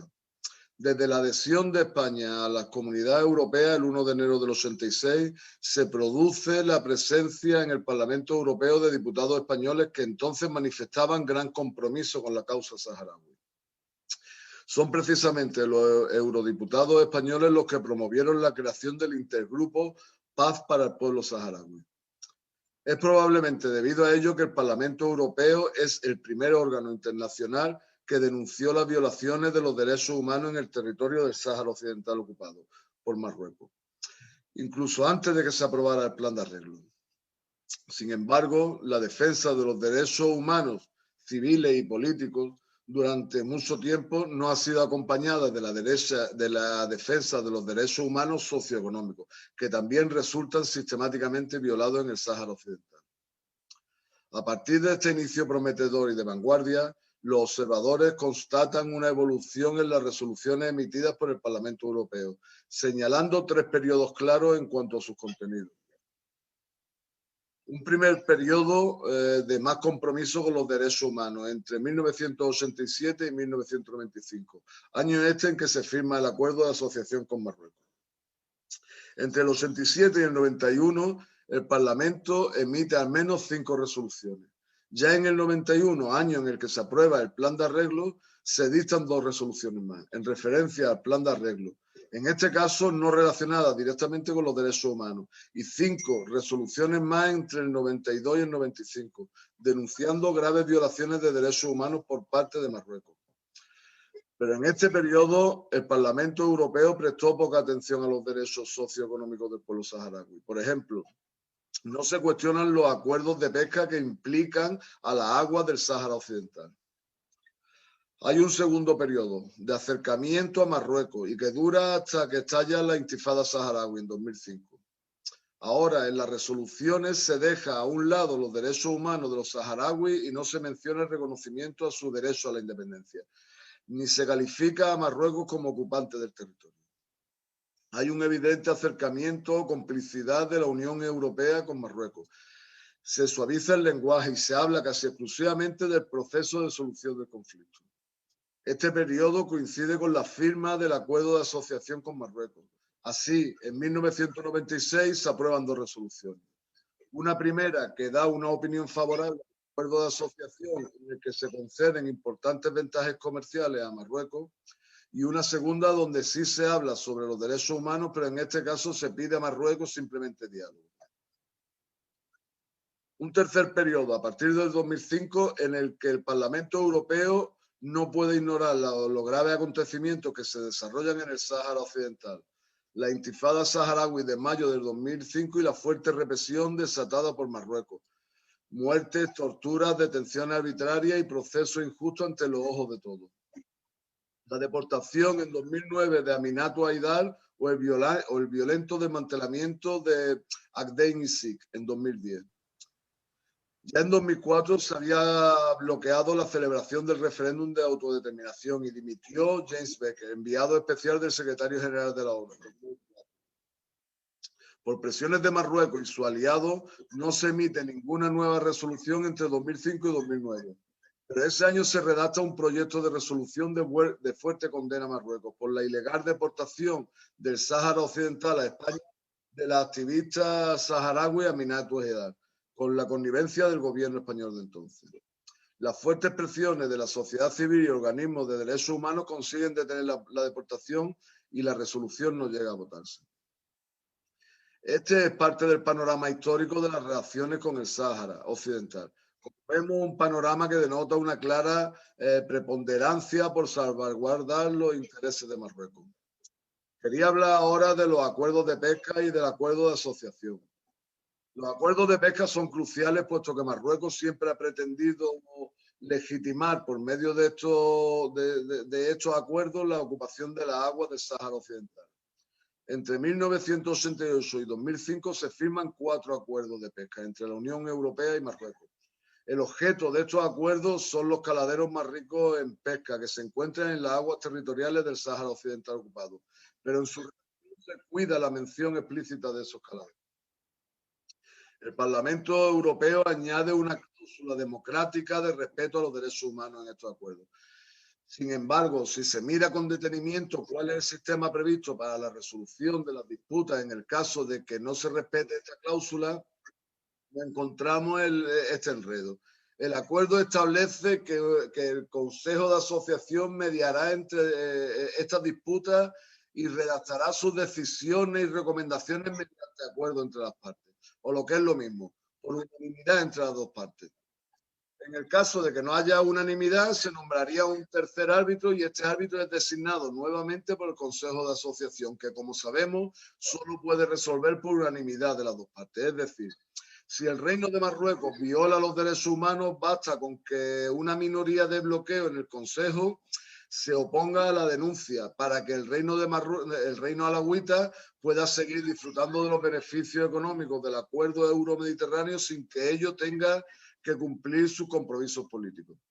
¿Y cómo conseguir una mayoría cualificada del Consejo para denunciar un tratado de este tipo si el acuerdo ya se firmó con el apoyo de una mayoría cualificada con el Reino de Marruecos, cuando éste no respetaba la democracia, los derechos humanos o el Estado de Derecho? De cara al futuro, la Unión Europea es un elemento clave en el conflicto del Sáhara Occidental, pero la alianza de Marruecos con Estados Unidos y Francia logra año tras año el bloqueo de posibles resoluciones al conflicto, algo que también se traduce en la connivencia de la Unión Europea, cuya velada equidistancia es solo explicable por los beneficios económicos que, como hemos visto, no siempre benefician a los intereses generales, y por el chantaje que ejerce Marruecos utilizando la presión migratoria. Con respecto a la cuestión del Sáhara Occidental, podemos afirmar que la Unión Europea en todo momento ha defendido los intereses de ciertos grupos particulares. Francia, principal valedor de Marruecos ante la Unión Europea y el mundo, y cuyo gobierno socialdemócrata, republicanos o liberales han vetado en el Consejo de Seguridad de la ONU todas las iniciativas contrarias a los intereses de sus socios. Ha de abandonar sus aspiraciones neocoloniales y cumplir y hacer cumplir los principios y valores que se declaran en el Tratado de la Unión. España, otro actor clave por sus responsabilidades en el territorio, su excolonia. trata de eludirla y actúa como si fuera uno más.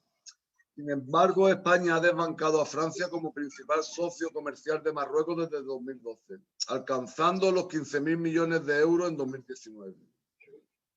Es indispensable que la Unión Europea reconozca al Frente Polisario como el único interlocutor válido, como el único portavoz y representante del pueblo saharaui, como ya hace la propia ONU. Y en este sentido, el Frente Polisario es el único con legitimidad para llegar a acuerdos que afecten a su territorio y a su pueblo, y nunca a terceros países. Marruecos obviamente es la contraparte, pero tampoco Argelia. Argelia es un país, es un estado que está tratando de aliviar el sufrimiento del pueblo saharaui, que está tratando de apoyar, pero no es representante del pueblo saharaui. El único representante legítimo del pueblo saharaui es el Frente Polisario, y con él debe de hablar la Unión Europea.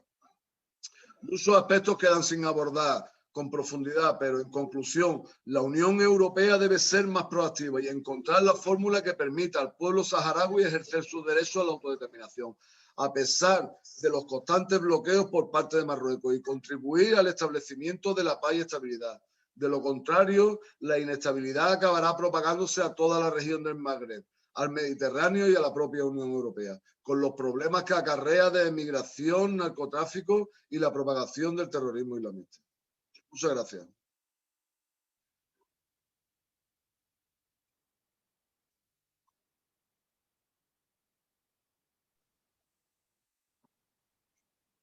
Thank you, Manu, giving us also this a political outline and orientation what will be in the future. So we still have some minutes left for open discussion, much less than it was seen in the program, but due to your strictness in time, we can take some bodies. I would ask you to raise the hand, and I see already one hand raised, and now two. So I'll give the floor to you, and I ask you to be quite precise and concentrated, not to have additional long input and speeches.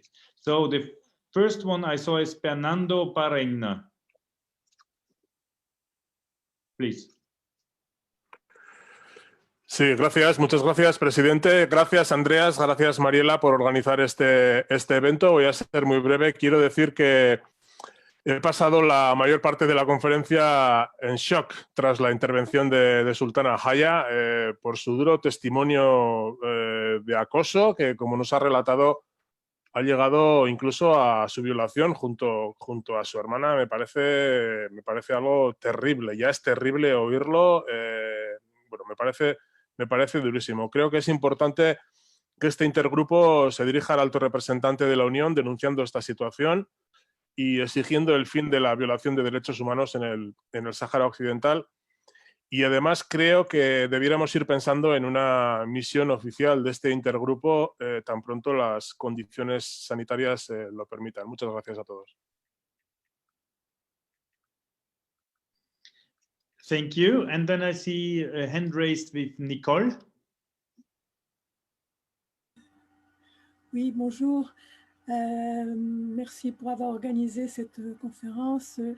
Je voulais en fait demander à Gianfranco Fattorini, parce que je n'ai pas tout bien compris dans la dernière partie de son intervention, qu'est-ce qu'il est possible à ses yeux de faire au niveau du Conseil des droits de l'homme de l'ONU, sachant que aujourd'hui le Maroc agit en toute impunité contre les civils sahraouis. Voilà. Est-ce que c'est possible de bien préciser, parce que c'était en anglais, je n'ai pas tout compris. C'est possible?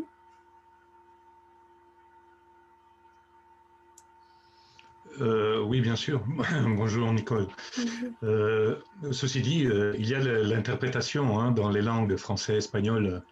Je ne sais pas si tu en as profité. Bon, simplement, oui, les mécanismes du Conseil des droits de l'homme sont saisis par différentes communications, plaintes de la part des victimes elles-mêmes ou d'organisations non gouvernementales, que ce soit sahraouis ou de soutien comme la nôtre et d'autres, et voire même par des avocats. Hein. Certaines victimes sont représentées directement par des avocats.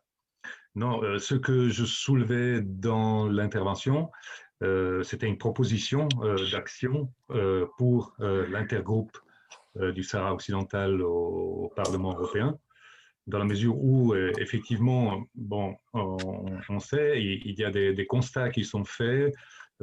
Claude a parlé de son cas, hein, de la décision du Comité contre la torture, mais qui, malheureusement, par la suite, ne sont pas mises en œuvre, surtout par l'État concerné, donc le Royaume du Maroc.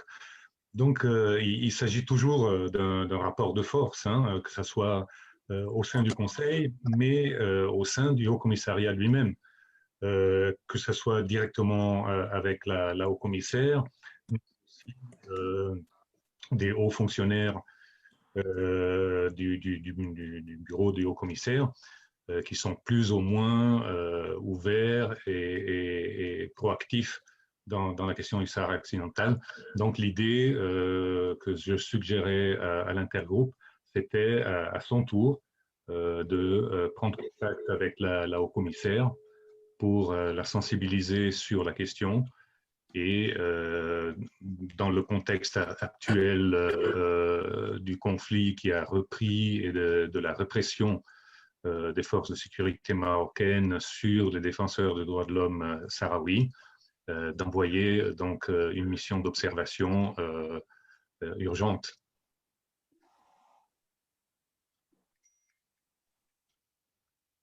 Je ne sais pas si j'ai répondu à ta question. Oui, tout à fait. Merci.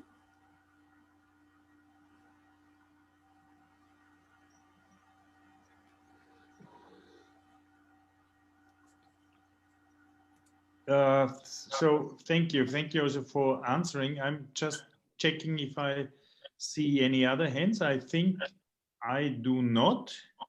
I haven't, as far as I see. Señorías, con la aprobación de esta ley es un inmenso honor para mí despedirme de esta Cámara. Okay, this is another noise. Then, as it is anyway, some minutes before our planned end, maybe we come to the conclusion remarks. First of all, I want to say a big thank you to those which did a huge effort in organizing. Mariella and my team, and also the assistance of the other members of the European Parliament in the intergroup, which helped us to organize, and especially, of course, the comrades from Frente Polisario, who did a huge job to set up, and Como also ya sabíamos, no sabemos pedir ayuda. the translation and everything.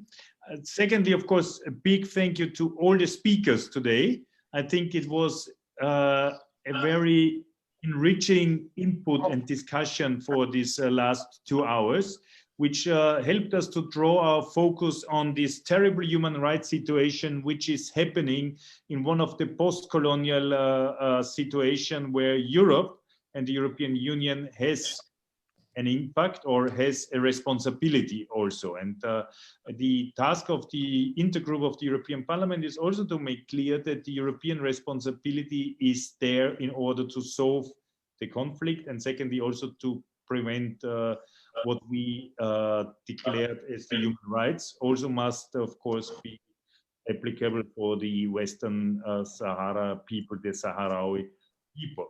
Having said this, we discussed also today the issues like trade treaties and other issues, and I think it is important that we underline that the Frente Polisario is the representation of the Sahrawi people, and there is the right of self-determination, which still is not put in practice. This is our main work. As especially in the second part, we did also discuss how we should approach, for example, the UN Human Rights Commissioner and other institutions. I think this we will exactly be, as also Mano pointed out a lot of points, that we will sit together in the intergroup before the summer break and define also our, let's say, strategic program, what will be our next steps. You also know that there is a trial in front of the European Court, which could give us also a wind in our sails in order to, and additional arguments in favor of the issue of the Sahrawi people. We have to evaluate also this issue and come back with some concrete steps also as intergroup and also in the so-called solidarity and Sahrawi community. So thanks to all the participants, I think it was extremely important also to point out on the, let's say, World Wide Web of Facebook and others. So we had quite huge people watching also us, that we stand side by side with the Frente Polisario and the Sahrawi people, that we will not close our eyes when human rights are broken. We will not shut up when human rights are broken, even also not if when some member states and government in the European Union are closing their eyes because they want to have trade treaties with Morocco or things like this. We simply see the human rights dimension, and the human rights dimension makes clear we do not accept that people are tortured, put in prison, that a whole peoples are denied the right of self-determination and to have a country like all the other peoples also have. So therefore, our fight is not over. Lucha continuará, and I thank you all for being here, and we'll see each other soon. Thanks, and keep on working for international solidarity.